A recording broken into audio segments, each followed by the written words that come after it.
말씀 보도록 하겠습니다. 호세아서 1장 2절에서부터 9절까지의 말씀입니다. 여호와께서 처음 호세아에게 말씀하실 때 여호와께서 호세아에게 이르시되 너는 가서 음란한 여자를 맞이하여 음란한 자식들을 낳으라. 이 나라가 여호와를 떠나 크게 음란함이니라 하시니 이에 그가 가서 다볼라임의 딸 고멜을 맞이하였더니 고멜이 임신하여 아들을 낳으매 여호와께서 호세아에게 이르시되 그의 이름을 이스라엘이라 하라. 조금 후에 내가 이스라엘의 피를 예후의 집에 갚으며 이스라엘 족속의 나라를 폐할 것임이니라. 그날에 내가 이스라엘 골짜기에서 이스라엘의 활을 꺾으리라 하시니라. 고멜이 또 임신하여 딸을 낳으매 여호와께서 호세아에게 이르시되 그의 이름을 로루아마라 하라. 내가 다시는 이스라엘의 족속을 긍휼히 여겨서 용서하지 아니할 것임이니라. 그러나 내가 유다 족속을 긍휼히 여겨 그들이 하나님 여호와로 구원하겠고 활과 칼이나 전쟁이나 말과 마병으로 구원하지 아니하리라 하시니라. 고멜이 로루하마를 젖된 후에 또 임신하여 아들을 낳으매 여호와께서 이르시되 그의 이름을 로함미라라 하라. 너희는 내 백성이 아니요 나는 너희 하나님이 되지 아니할 것입니다. 아멘. 신앙의 기본은요, 아는 것과 믿는 것과 행하는 것이 하나가 되어야 합니다. 우리는요, 역사와 지금 예언서를 이렇게 연결해서 설교를 지금 하고 있습니다. 하나님이 역사의 현장에서 어떤 말씀을 하시는지를 알기 위해서입니다. 즉, 역사와 신앙은 같이 봐야 합니다. 여러분들이 생활과 신앙을 같이 봐야 그 사람의 신앙을 정확히 아는 것처럼 성경에서 역사 속에서 하나님의 사람들이 어떤 이야기를 했는지를 봐야만이 하나님의 뜻을 정확히 알 수 있는 것입니다. 우리는 오랜 신앙 생활을 했어도요, 하나님을 단편적인 면만 편식하는 경우가 참 많았습니다. 우리는 그동안 하나님의 사랑만을 참 알고 있습니다. 사랑이신 하나님. 그런데 이것이 잘못하면 편식 신앙인이 되어버립니다.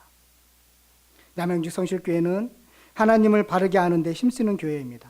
왜냐하면 하나님을 바로 아는 것이 풍성한 삶과 신앙생활을 하는데 기초가 되기 때문입니다.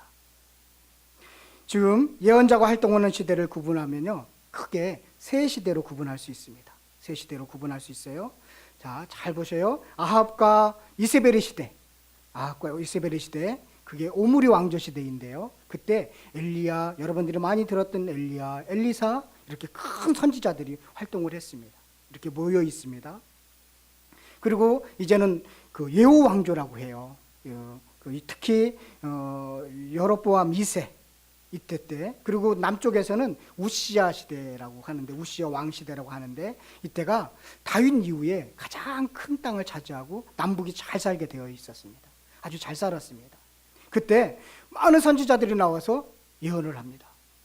북쪽에서는 어떤 선지자가 예언을 하냐면 요나 선지자가 나와서 활동을 하고, 그리고 오늘 읽었던 호세아 선지자, 아모스 선지자가 북쪽에서 북쪽 사람들한테 예수님, 하나님을 잘 믿어야 됩니다. 하나님께 돌아와야 됩니다. 그렇게 예언을 했습니다. 말씀을 선포한 것입니다. 그때 남쪽에서도 잘 살게 되었는데, 남쪽에서는 여러분들이 잘 알고 있는 이사야 선지자, 미가 선지자가 그렇게 활동을 하고 있었습니다. 그러니까 지금 여러분들이 그 사람들이 동시대의 사람이구나라는 것을 우리는 알게 되는 것입니다. 이게 어디에 있느냐면 열왕기 하 15장 20장의 배경으로 해서 그들이 활동을 했구나라는 것을 우리는 알고 있습니다. 그리고 마지막 이제 또 한 그룹이 선지자들이 활동을 하는데요. 언제 활동을 하냐면 이제는 북이스라엘은 북쪽은 망하고 남쪽은 한 150년 후에 망해요. 그런데 그 망할 쯤에서 한 120년부터 그렇게 활동하기 시작하는데, 그때 누구누구가 시작하냐면 여러분 처음 듣는 이름도 있을 겁니다. 오바냐, 나홈. 처음 들었죠? 네. 오바냐, 나홈, 스바냐, 하박국, 예레미야, 에스겔, 다니엘. 이게 쫙 이분들이 나와서 그때 유다를 향해서 외칩니다. 너희들 그러면 망해. 너희들 그러면 망해. 그러고 나서 망해서 활동했던 에스겔과 다니엘 선지자들도 있습니다. 이렇게 지금 예언서들은 세 무덩이에 있습니다. 한 무덩이, 두 무덩이, 세 무덩이 이렇게 있습니다. 그들은 다 역사적인 배경, 삶의 현장 속에서, 역사 속에서 하나님의 뜻이 무엇인지에 대해서 다양하게 외쳤던 것입니다. 지금 남유다와 북이스라엘, 오늘 나눌 호세아 속에는 아주 잘 살았을 때입니다. 그런데 참 아이러니하게 선지자들이 많이 활동하고 있다는 것입니다. 겉으로는 멀쩡하지만 속으로는 썩어서 하나님을 찾지 않기 때문에 그렇습니다. 특히요, 호세아와 아모스 선지자는 참 우리 시대와 비교해 볼 때 참 필요한 말씀을 외치고 있다는 생각을 합니다. 우리나라도요, 지금 풍요의 시대에 살고 있습니다. 또 모든 국민들이 경제적인 풍요를 갈구하고 있습니다. 어느 정도로 갈구하고 있는 줄 아십니까? 경제 대통령을 뽑을 정도입니다. 그 정도로 모든 사람들이 경제를 하고 있습니다. 잘 사는데 풍요만 누리는데 혈안이 되어 있습니다. 그런데요, 시대는 더 악해지고 있습니다. 말하는 것이나 행동하는 것이나 그리고 너무나 강해서 거칠어서요, 말을 섞기가 어려울 정도로 사람들이 강해져 버렸습니다. 사람들을 쳐다보는 데서도 눈빛이 얼마나 강했는지 모릅니다. 얼마나 경멸하는 눈빛으로 사람들을 쳐다보는지 모릅니다. 지금 겉으로는 아주 풍요의 시대, 레저의 시대를 즐기고 있습니다. 그런데 속으로는 썩어가고 있습니다. 더 심각한 것은요, 사람들이 하나님을 찾지 않는다는 것입니다. 어느 정도냐면요, 미션 스쿨에서 어떤 학생을, 제가 알고 있는 딸내미가 교회를 열심히 다니고 있습니다. 그랬더니 그 친구들이 아직도 교회 다니니? 그런 얘기를 하더랍니다. 그 정도로 이제 청소년들은 하나님을 찾지 않는 그런 시대 속에서 우리는 살고 있습니다. 하나님은 이런 시대 속에서, 지금 호세의 시대나 우리 시대가 비슷한데, 하나님은 이 호세아를 통해서 무엇이라고 말씀하시는지, 하나님의 심정은 어떠했는지를 보면서 이 시대를 바라보시는 하나님의 심정을 좀 헤아려보고 하나님이 이러시겠구나라는 것을 좀 생각하는 그런 시간 됐으면 참 좋겠습니다. 우리가요, 호세아를 좀 잘 이해하려면 북이스라엘이 지금 어느 정도로 가고 있는지를 잘 봐야 됩니다. 호세아는 여로보암이라는 왕이 있어요. 여로보암 2세, 이름이 똑같아서 2세라고 하는데, 그 2세 말기 시대부터 북이스라엘이 멸망할 때까지 목회 활동을 했던 그런 선지자였습니다. 그런데 여로보암이 죽고 나면 그 아들이 스가랴라는 아들이 왕이 되었습니다. 그런데 8개월 만에 그 부하한테 죽습니다. 그 샬롬이라는 그 부하가 왕이 또 됩니다. 한 달 만에 또 다른 부하가 또 죽이고, 무나엠이라는 또 부하가 혁명을 일으키고, 부가이아라는 사람이 또 혁명을 일으키고, 베가라는 사람이 또 혁명을 일으키고, 마지막 호세아라는 왕이 이제 함으로써 북이스라엘이 멸망하고 끝나버립니다. 이것이 열왕기 하 15장에 쭉 기록되어 있습니다. 그리고 남쪽에서는 요아스, 아마샤, 우시야, 아하스, 히스기야 이렇게 이름이 쭉 있는데, 나중에 제가 남쪽 왕들을 지금 하지 않는 이유는 역대 상하를 통해서 남쪽 왕들이 어떤 일을 했는지를 좀 자세히 살펴보도록 하겠습니다. 자, 예언자들이 이 시대에 활동했던 것을 좀 확인해야 되는데요. 자, 호세아서 1장 1절을 한번 다 같이 한번 보도록 하겠습니다. 호세아서 1장 1절입니다. 한 목소리 읽겠습니다. 시작.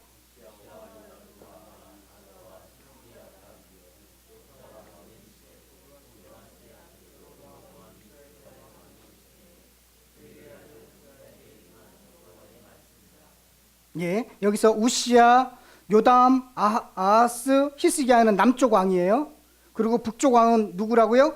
여로보암이 활동하던 시대에, 그때 호세아가 지금 예언자 활동을 했다는 것입니다. 자, 아모스 1장 1절로 한번 가보도록 하겠습니다. 아모스, 그 뒤에 가면 아모스가 있는데, 호세아, 요엘, 아모스. 자, 제가 가지고 있는 성경책은 몇 쪽에 있느냐면 1275쪽에 있습니다. 1275쪽, 조금 몇 군데 찾겠습니다. 아모스 1장 1절을 한번 다 같이 읽어보도록 하겠습니다. 시작. 유다 우시야 시대 곧 이스라엘 왕 요아스의 아들 전 2년에 누구와 목장 아모스가 이스라엘에게 따여 이상으로 받은 말씀이라. 누가 나와요? 남쪽 유다는 우시야 왕이 나오죠. 그리고 북쪽에는 누가 나오죠? 여로보암이 나오죠. 아, 동시대 시대 사람이구나 라는 것을 우리는 알 수 있습니다. 그러면 남쪽에서 활동했던 이사야, 미가를 한번 확인해 보도록 하겠습니다. 이사야서 1장 1절입니다. 좀 앞쪽으로 가셔야 돼요. 이사야서 1장 1절. 성경을 많이 찾는 게 좋습니다. 이사야서는 어디에 있느냐면 앞쪽에 있는데 967쪽, 68쪽에 있습니다. 이사야서 1장 1절 다 같이 한번 보도록 하겠습니다. 시작. 유다 왕 우시야와 요담과 아하스와 히스기야 시대에 아모스의 아들 이사야가 유다와 예루살렘에 관하여 본 계시라. 자, 유다의 왕이 우시야, 요담, 아하스, 히스기야. 아까 호세아 시대의 왕 이름과 똑같죠. 아모스 시대의 왕 이름과 똑같죠. 자, 하나 더 가서 보도록 하겠습니다. 미가서입니다. 미가서는 또 뒤쪽에 있습니다.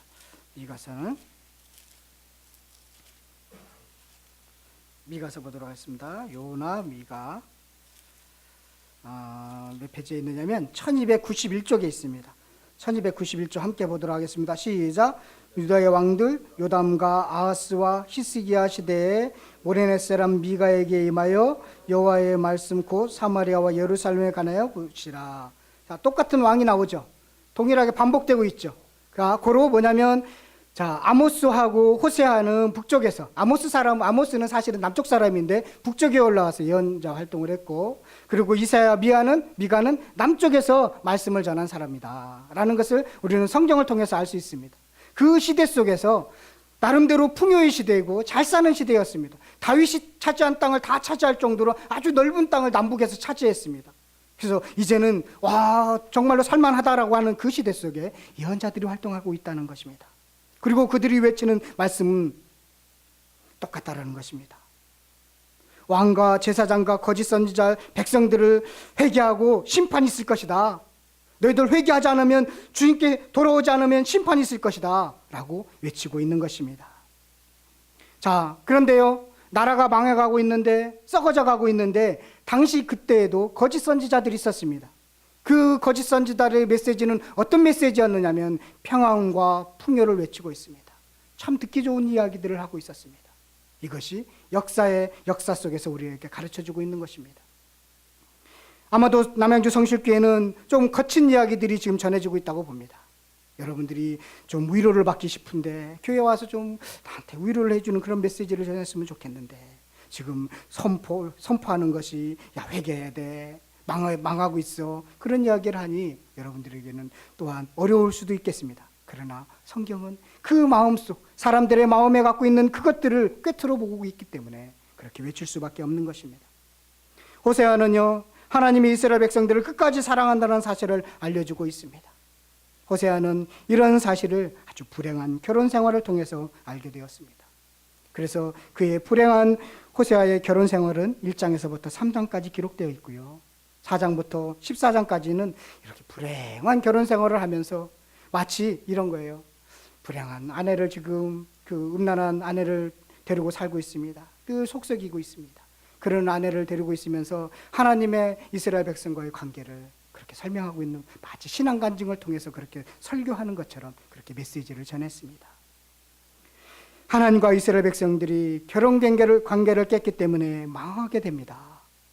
여러분들이 지금 음란한 모습을 하고 있기 때문에 망하게 됩니다. 하나님께 돌아와야 됩니다. 조금만 있으면 잘못하면 북쪽에 있는 아수르가 여러분들을 멸망시킬 것입니다. 그들을 써서 여러분들을 괴롭힐 것입니다. 그렇게 외쳤던 것입니다. 그런데요, 망하기 전까지는 안 믿는 것입니다.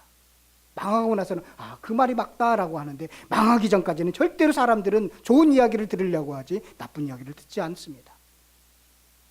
그래서 계속적으로 호세아는 심판과 구원의 메시지를, 하나님께 돌아오면 살 수 있어, 그런 구원의 메시지를 그렇게 외치고 있었던 것입니다.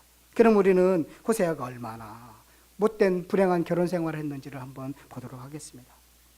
호세아는요, 하나님의 말씀을 선포하기 전에 하나님께서 이상한 명령을 내렸습니다. 1장 2절을 다 같이 호세아서 1장 2절 다시 본문으로 하세요. 1장 2절을 보도록 하겠습니다.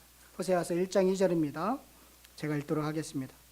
여호와께서 처음 호세아에게 말씀하실 때 여호와께서 호세아에게 이르시되 너는 가서 음란한 여자를 맞이하여 음란한 자식을 낳아라.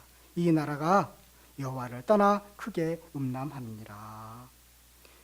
호세아가요, 행실이 못한 여성을 아내로 맞이해서 자식을 낳으라는 것입니다. 여러분 한번 생각해 보십시오. 한 동네에 500명도 안 되는 동네에 행실이 나쁜 여성이 있다면 금방 소문이 났을 것입니다. 고멜이라는 처는요, 행실이 좋지 않다는 것을 동네 사람들이 다 알고 있습니다. 그런데 하나님이요, 선지자에게 지금 그 여성을 아내로 맞이하라고 했습니다. 그래도 선지자는 도덕적으로 그리고 신앙적으로 호세아는 거룩한 사람인데 그 사람한테 지금 아내를, 아주 음란한 여성 고멜을 맞이하라고 하는 것입니다. 아니 참 이렇게 이상한 명령을 하십니까? 그 이유는요, 이 나라가 여호와를 떠나 크게 음란하기 때문이라는 것입니다. 이런 결혼 경과라는 것을 알려주기 위해서인 것입니다. 여기에서 하나님의 깊은 속내가 담겨 있습니다. 호세야, 너도 나처럼 아내로 인해서 속 좀 한번 썩어봐라. 그래야 이스라엘 백성으로 인해 속을 썩는 내 마음을 알 수 있는 거 아니냐. 이렇게 하나님의 뜻이 있었던 것입니다. 하나님과 이스라엘 백성들은 언제 결혼했습니까? 시내산에서 결혼식을 거행했습니다. 시내산에서요, 너는 내 백성이 되고 나는 너의 하나님이 되겠어. 모두 서약했습니다. 다들 그렇게 인정했습니다. 여러분, 혹시 혼인서약서 여러분들이 집에 갖고 계십니까? 결혼 이후에요, 다시 본 적이 있습니까? 부부싸움을 하고 이혼 직전에 이르렀을 때 결혼 서약서를 보라고 조언도 합니다. 보통 결혼 서약서는 이런 내용들이 들어있습니다. 아내를 아니면 남편을 삼고 어느 때 어디서 어떤 일, 기쁜 때나 슬플 때나 건강하거나 병들거나 부유하거나 궁핍하게 되는 모든 경우에서 아내만을 또 남편만을 사랑하고 존경히 여기며 도와주고 보호하며 부부의 대의와 정조를 굳게 지키기로 서약합니까? 라고 할 때 결혼식 할 때는 다 예라고 합니다. 그래서 그 서약을 지키기 위해서요, 사람들은 이혼을 하지 않는 것이죠. 한 남자와 한 여자가 경건하게 살기 위해서 그 서약, 그 약속 지키기 위해서 그렇게 하는 거 아닙니까? 제가 우리 아내한테 참 감사한 건요, 막 부부싸움 하다 보면 열이 받잖아요. 열이 받으면 에이 그래 이혼해버려 뭐 이런 얘기도 하잖아요. 열받아서. 저는 그런 소리를 몇 번 했습니다. 근데 우리 아내는 부부싸움 하면서도 한 번도 예스라고 한 적이 없습니다. 만약에 예스라고 했으면 우리는 갈라질 수도 있었을 것입니다. 제 성질, 못된 성질, 지금 다듬어지기 전에 못된 성질에 의하면 끝까지 갔을지도 모르겠습니다. 그래서 예스 안 해주는 이 아내가 얼마나 감사한지 모릅니다. 그 약속 지키기 위해서 그러는 것입니다. 그런데 지금 이스라엘 백성들은 하나님과의 결혼 서약서를 깨버렸던 것입니다. 그래서 하나님이 600년 동안, 모세 이후에 계속 600년 동안 하나님을 잘 섬겨야 돼. 야, 너희들 결혼 서약을 좀 지켜야 되지 않겠니? 그렇게 계속적으로 알려줬습니다. 그러나 그들은요, 바알과 아세라를 쫓아가면서 풍요와 다산을 쫓아가면서 하나님을 섬기지 않았습니다. 이것이 이런 마음, 이 마음을요, 아무도 모르는 것입니다. 하나님만 이 애타는 마음이 있었지 아무도 몰랐던 것입니다. 그러니까 하나님께서 호세에게 너도 음란한 여자를 한번 데리고 살아봐. 그럼 내 마음이 어떤지 알게 될 거야. 이렇게 했던 것입니다.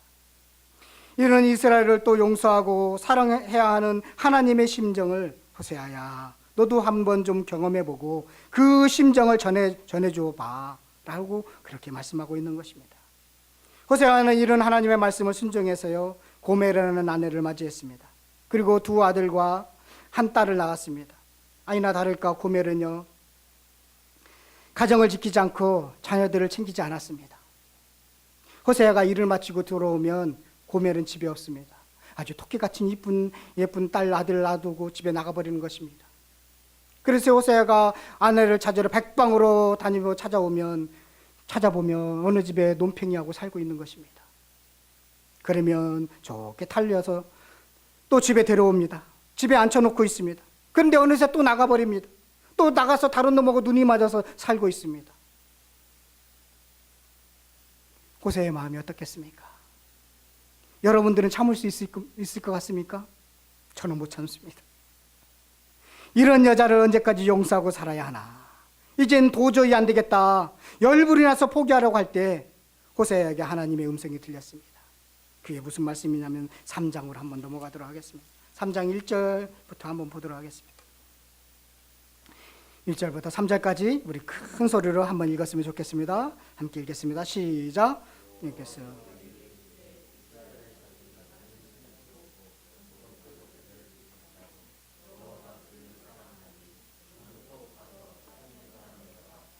된 그 여자를 사랑하라 하시기로 내가 은 15개와 보리 한 호멜 반으로 나를 위하여 그를 사고 그에게 이르기를 너는 많은 날 동안 나와 함께 지내고 음행하지 말며 다른 남자를 따르지 말라.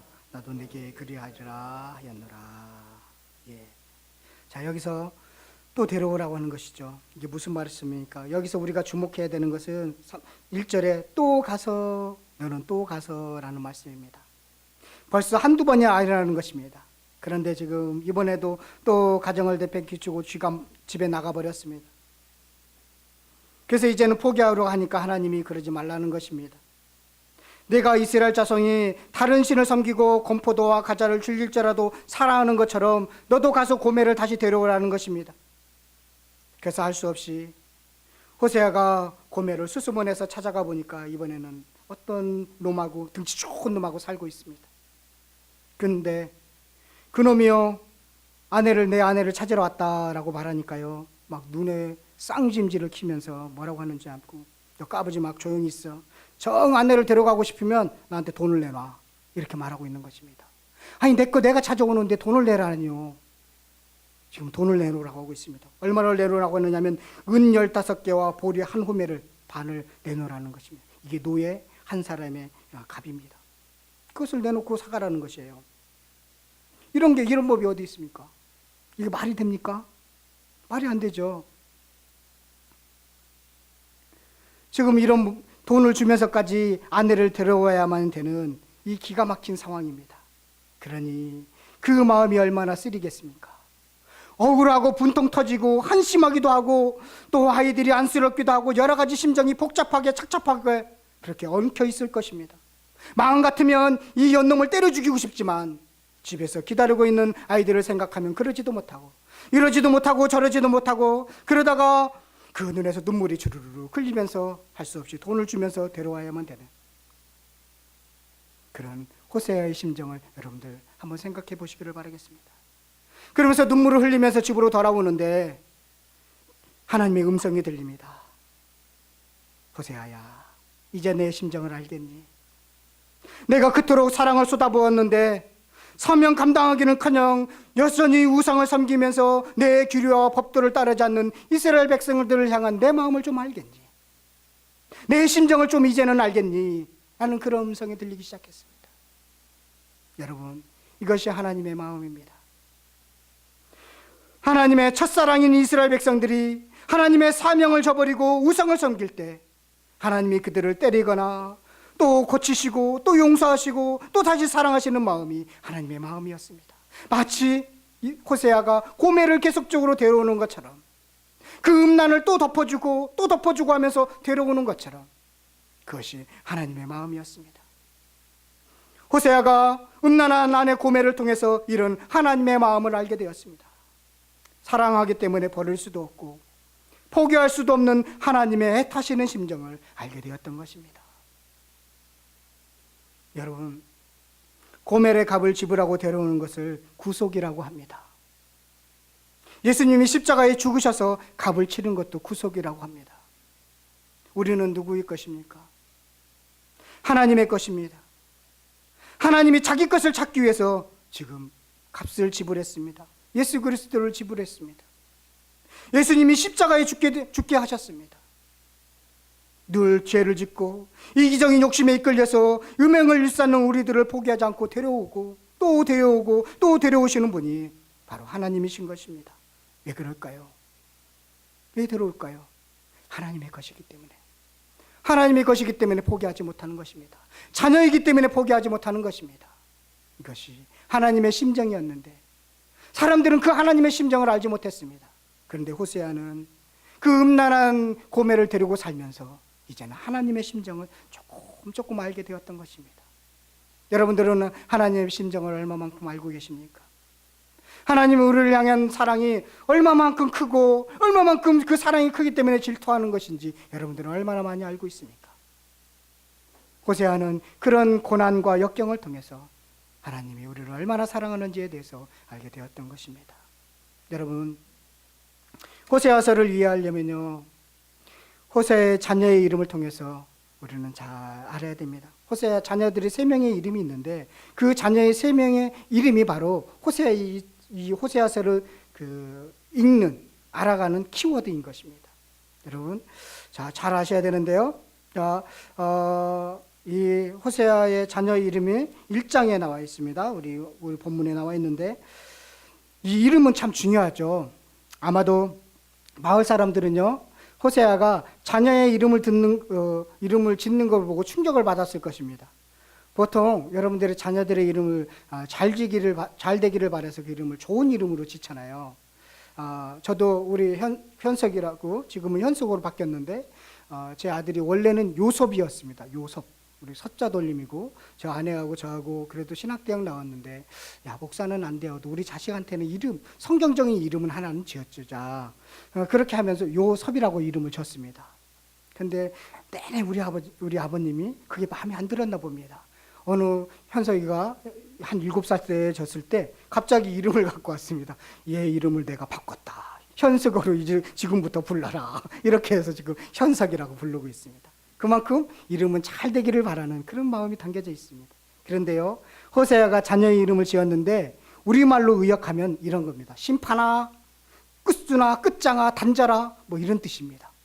한번 생각해 보십시오. 여러분들의 자녀의 이름을 부르는데, 큰아들을 부르는데, 야, 심판아! 이러면 여러분들 다른 사람들이 저 아버지는 조금 문제가 있어, 이렇게 생각하지 않겠습니까? 지금 그런 이름을 지으라는 것입니다. 자, 동네 사람들이 참 이상하다고 생각했을 것입니다. 호세아는 음란한 여자를 데려오더니 자녀 이름도 참 이상하게 짓는다, 그렇게 생각하지 않았을까요? 쑥은댔을 거라고 생각이 듭니다. 이것이요, 자신들이 하나님의 관계인지도 모르는 채 그들은 겉모양을 보고 그렇게 쑥은댔을 것입니다. 자, 자녀의 이름의 뜻을 잘 알아야 됩니다. 호세아가 이제 첫 번째 아들을 낳는데, 4절을 다 같이 한번 보도록 하겠습니다. 4절, 첫 번째 아들의 이름이 누군지를 나와 있는데 함께 읽겠습니다. 시작. 예.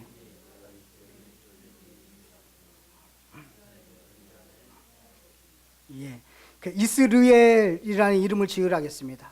자, 이것은 좀 역사를 좀 알아야 되는데요. 이게 나봇의 포도원과 관련돼 있습니다.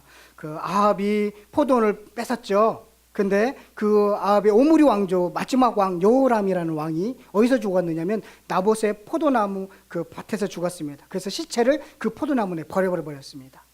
그건 뭐냐면, 자, 예후를 들어서 오므리 왕조를 처단했습니다. 심판했습니다. 그것처럼 지금 예후 왕조를 똑같이 심판하시겠다라는 것입니다. 그렇게 심판했던 것처럼 심판하는데, 그런데 이것을 어떻게 하느냐면 이스라엘을 똑같이 그렇게 심판하시겠다는 것입니다. 이게 이스라엘이라는 뜻의 의미를 담겨져 있습니다. 사실은 이스라엘은 씨를 뿌리다, 이런 아주 풍요의 어떤 평원이었습니다. 그런데 그게 심판의 뜻이 되는 것입니다. 보복하겠다는 뜻입니다. 그래서 이스라엘, 그 뜻은 뭐냐면 이 보복아, 이렇게 부르는 것입니다. 이렇게 첫째 이름을 그렇게 지었습니다. 하나님의 뜻이 담겨 있습니다. 너희들 진짜 그럴 거야? 내가 보복할 거야? 이렇게 지금 알려주는 것입니다. 두 번째는 딸을 낳았습니다. 그랬더니 이름을 뭐라고 지었죠? 6절을 한번 보도록 하겠습니다. 이름을 무엇이라고 졌는지 한번 보도록 하겠습니다. 시작. 딸을 낳음에 여호와께서 요셉에게 이르시되 그의 이름을 로루하마라 하라. 내가 다시는 이스라엘을 이 여기서 용서하지 아니할 것입니다. 예, 로루하마라는 이름을 지었다는 것이에요. 이것은 뭐냐면 국률이 여김 받지 못하는 자라는 뜻입니다. 이제는 더 이상 내가 국률을 베푸지 않을 거야. 이 뜻을 호세아는 알고 있습니다. 그래서 로루하마라고 부를 때마다, 야, 하나님이 이제 더 이상 국률을 베풀지 않으면 우리는 망하는데, 이런 생각을 갖게 되었다는 것입니다. 로루하마. 이게 너무나 화가 나서 하나님이 국률을 베풀지 않겠다는 것입니다. 여러분, 우리가 예배를 드리고 있습니다. 근데 지금 이 예배 시간에 하나님의 국률을 베풀지 않으면 우리 예배는 무미건조한 예배일 수밖에 없는 것입니다. 사람의 이야기밖에 없는 것입니다. 하나님의 국률을 베풀어서 여러분들의 마음을 쪼개고 그리고 회개할 수 있는 그것은 하나님의 국률을 베풀었을 때 가능한 것입니다. 사람의 말로는 가능하지 않는 것입니다. 그런데 국률을 베풀지 않겠다는 뜻입니다. 마지막 세 번째 아들을 낳았습니다. 아들은 우리 9절에 한번 보도록 하겠습니다. 그 아들의 이름이 뭐라고요? 여호와께서 이르시되 그의 이름을 로암미라 하라라고 지었습니다. 로암미라. 로암미라고 지었습니다. 이것은 뭐냐면 내 백성이 아니라는 뜻입니다. 내 백성이 아니야 너희들은. 이제는 관계가 끝났어. 이렇게 얘기하고 있는 것입니다. 호세아서의 그 모든 메시지는 여기에 달려져 있습니다. 너희들 그렇게 계속하면 보복할 거야? 너희들 계속적으로 이방신을 쫓아가면 내가 국률을 베풀지 않을 거야? 그리고 이제는 끝장날 거야. 너희들과 나는 이혼이야. 그렇게 말씀하고 있는 것입니다. 그렇게 돌아오지 않느니? 돌아오면 내가 너희들한테 줄 게 얼마나 많은지 모르겠니? 왜 돌아오지 않는 거야? 그런 메시지들이 이 이름 속에 담겨져 있는 것입니다. 호세아는 자녀의 이름처럼 이스라엘은요, 앗술에게 멸망당한 것을 봤습니다. 호세아는 끝내 돌이키지 않는 이스라엘 백성들이 멸망하는 것으로 눈으로 지켜봐야만 했습니다. 그렇게 평생을 외쳤지만 듣지 않았던 이스라엘 백성들이 앗술에 멸망하는 것을 그렇게 그는 지켜봐야만 했습니다. 하나님의 말씀은 그대로 성취되는구나 라는 것을 그는 봤던 것입니다. 여러분, 이 성경의 말씀이요 그대로 성취되고 있다는 것을 기억하시기를 꼭 바라겠습니다. 하나님이 오래 참으시고 노하기를 더디하시는 분이신 것은 여러분들 아시죠? 그런데요, 영원히 참는 분은 아니십니다. 한계가 있으십니다. 하나님의 사랑이 무한대의 사랑이 아닙니다. 그 한계를 넘으면 더 이상 참지 않고 진노하실 뿐만 아니라 관계까지 끊으시는 그 하나님이시라는 것을 기억하시기를 바라겠습니다. 그토록 계속적으로 말씀을 듣지 않으면 마지막 때 심판이 있을 거라고 분명히 말씀하고 있지 않습니까? 오래 참으시지만 그러나 한계가 있다는 것입니다. 이 하나님의 애타는 마음을 우리는 좀 알았으면 좋겠습니다. 우리가 믿는 하나님은 마치 음란한 아내 때문에 소가리를 하는 남편과 같이 그렇게 소가리를 하십니다. 지금 하나님의 마음이 복잡합니다. 음란한 고멜을 아내로 둔 호세와 같은 마음입니다. 그 마음속에는 질투의 불길이 맹렬히 타고 있습니다. 질투하시고 분노하시고 애타하시고 또 그러면서도 눈물을 흘리시는 하나님의 마음을 여러분들 호세아서를 통해서 좀 느끼시기를 바라겠습니다. 하나님이요 그만큼 이스라엘 백성들을 사랑하기 때문에 그렇습니다. 사랑하지 않으면요 질투도 없습니다. 어떻게 살든지 관심도 없고 아픔도 없습니다. 분노하지도 않습니다. 사랑하기 때문에 하나님의 애타시고 분노하시고 진노하십니다. 그 큰 손으로 때리기도 하면서 또 어디서 아프지 않을까 걱정하시는 모습이 호세아서에 들어있습니다. 때리면서도 자신도 아파하시는 그 하나님의 마음이 호세아서에 그렇게 담겨져 있습니다. 여러분, 아내가 남편이 잘못하는데 가만둡니까? 아닙니다. 만약 그렇다면 그것은 두 가지 중에 하나입니다. 사랑이 없든지 아니면 포기했든지 둘 중에 하나입니다. 우리 하나님은 우리를 사랑하기 때문에 우리가 하나님을 섬기지 않고 세상 것들에 휘둘릴 때 질투하시고 분노하시고 진노하시고 눈물을 흘리십니다. 그 하나님을 여러분들이 좀 이해하시기를 바라겠습니다. 결론을 맺도록 하겠습니다. 하나님의 마음을 좀 헤아려줬으면 좋겠습니다. 고멜은요 그 음란한 여성 아내를 데리고 살면서 하나님의 마음을 조금 이해했던 것 같습니다. 에스겔이라는 선지자가 있습니다. 그런데 하나님이 어느 날 하루아침에 한 30 중반 정도 되는 그 아내를 죽입니다. 갑자기 죽입니다. 왜 그러냐면 유다가 멸망할 때 너도 그 고통을 한번 견뎌봐. 그 고통이 얼마나 큰지 너도 좀 알아봐. 하나님이 이스라엘 자기 자녀를 멸망시킬 때의 그 고통이 에스겔은 그 아내의 죽음을 통해서 알게 되었습니다. 지금의 호세아도 음란한 여성을 데리고 살면서 데려오면 또 나가고 데려오면 또 나가고 또 돈을 주고 데려와야만 되는 그런 음란한 아내를 데리고 살면서 하나님의 마음을 조금 이해하게 되었습니다. 여러분들의 신앙은 어느 정도의 신앙입니까?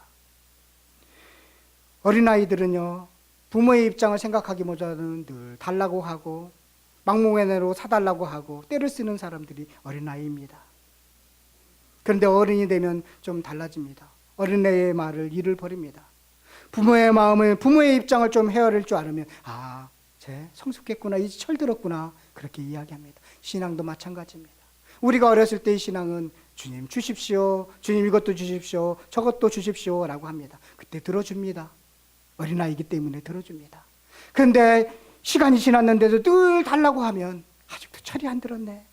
좀 내 마음을 좀 헤아려 줬으면 좋을 텐데 아직도 철이 안 들었네. 그렇게 하시는 것입니다. 여러분들의 신앙은 지금 어디에 머물러 있습니까?